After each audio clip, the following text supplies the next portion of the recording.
People, wagwan, welcome back to my channel. I'm in my element right now. Guess what? Diamond League resume August 26th. And the Jamaican trio of World 200-meter champion Shericka Jackson, the Olympic champion Elaine Thompson Herah, and World 100-meter champion Shellyann Fraser Pryce will go head-to-head over the 100-meter for the first time since the World Championships in Eugene, Oregon last month. So they will face off at the Wonder Diamond League, Lausanne, next Friday.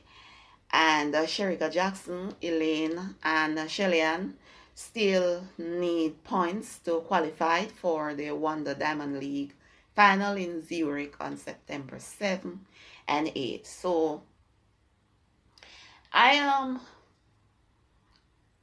99.9% sure that Shellyann will get the points she needed to be in the Diamond League final.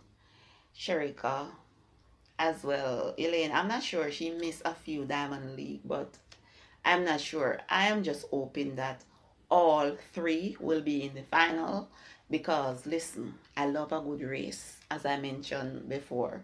I love when all the elite athletes are in the same race battling for the finish line. It makes me so excited.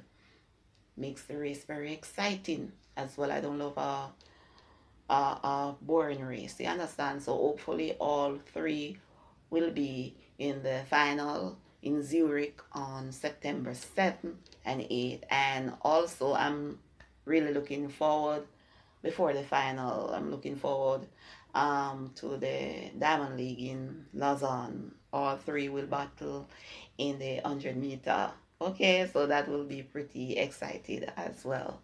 So Toby Amusan, the Nigerian 100-meter hurdler who holds the world record and trained by the Jamaican Lassina Golden Clock, will also be in action at the Lausanne Diamond League next Friday. And I mentioned her name because I just want to shout out all the Wangola family from Wari, Nigeria. Big up on yourself, wagwan, and I can't say my name shout out. Okay, yeah man.